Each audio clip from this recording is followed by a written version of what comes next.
سالي توس زي ما وعدتكم اني هعمل فيديو عن دولف نيفو A2 ومعانا النهارده فيديو خاص بدولف A2. عشان ابتدي A2 دولف A2 لازم اعرف انا مستوايا ايه اكزاكتومون في الA2 عشان اختصر الطريق بسرعة. فعشان اعرف انا حطيت هنا التست دو FLE اللي هو فرونسي لونج اترونجي نيفو A2. الاكزامان ده التست ده هيخول لكم تعرفوا انتوا ضعاف في اي ناحية من المستوى. دونك هنشوف الاسئلة وبعد كده نحدد الدرجات حسب كل واحد ولازم يعمله. معنا première question. Ce tissu est très douce. هشوف ايه المفروض اللي يجي بعد très. Question 2. Qu'est-ce que tu ressembles à oncle. عندي ton t. هنا في خليط حاجات في adjectif possessif مع des noms. Question 3. Annie a révisé son votre anglais avant de partir. هشوف هنا برضو محطوط لي ايه، مش هقدر اقول لكم كتير عشان ما اساعدكوش. Question 4. Tu as lu 7cc. Article dans le journal. Question 5. J'adore ce café et toi? Moi non plus, moi aussi, nous non plus, vous aussi. نشوف الكيستيون 6. Question 6. Tu loues une voiture pour les vacances? Tu, lui, la, lui. Donc, prends à Marseille. Question 7. Sophie est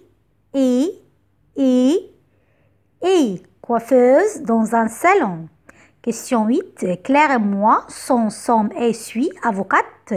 Question 9. Je jouais au tennis depuis longtemps. Question 10. Nous nageons nager tous les dimanches dans l'océan. نشوف الكيستيون اللي بعده. 11. Vous n'avez jamais bu de saké? Nous aussi. Eux non plus. Elle non plus. Nous non plus. Question 12. Olga est russe. Il vient en par 2 à Russie. Question 13. Vladimir est chanteur et chantera à la en Cuba la semaine prochaine. Question 14. Patrick a rendez-vous chez le médecin. Question 15. Je vais acheter de l'aspirine chez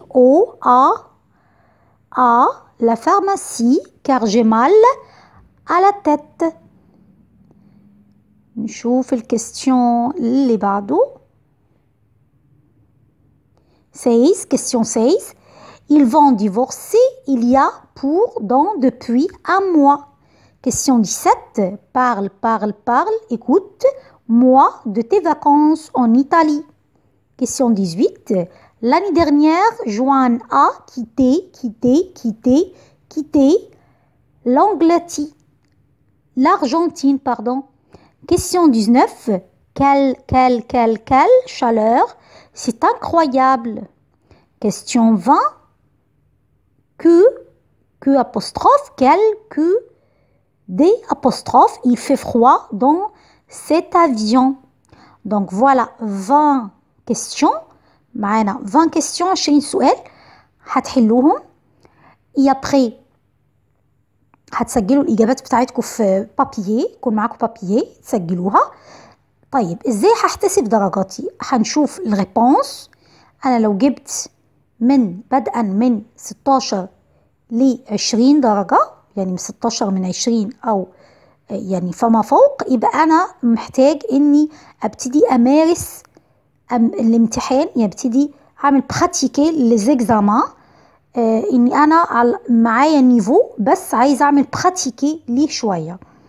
لو أنا جبت ما بين تحت 16 يعني من 10 ل 16 هشوف انا نقصت في ايه هي الشق، هل هو جراماتيكال ولا اورثوغراف ولا لينو، انا غلطت في ايه، فهبتدي اقوي المسألة دي طبقا للفيديوهات اللي هحطها.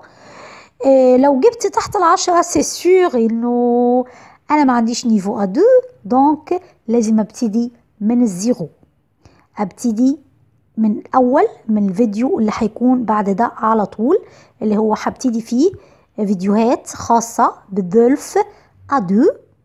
داكوغ، دونك فيديو النهارده مفيد جدا عشان كل واحد يعرف هو ماشي ازاي اكزاكتومون في لا لونغ فرونسيز، عشان ما يتخبطش يقول لا اصل انا A2 هو اصلا مش A2. يشوف التست حله صح، حل من فوق 16 فما فوق، اوكي تمام، حل 20 sur 20 ده تري بيان انه حلها. دونك يبتدي براتيكي لي زيكزامان دو دولف A2. دونك اتمنى يكون فيديو عجبكم وفادكم، واشوفكم بحول الله في الفيديو القادم، هيكون عن دولف A2، اول فيديو لسلسلة كورسات دولف A2، وان شاء الله هنبتدي كمان دولف B1 والدولف B2. ليه لا؟ عايزين بس تشجيع، لايك وشير، والناس الجدد ما تنسوش تسجلوا اشتراككم في القناة. أشوفكم على خير. au revoir.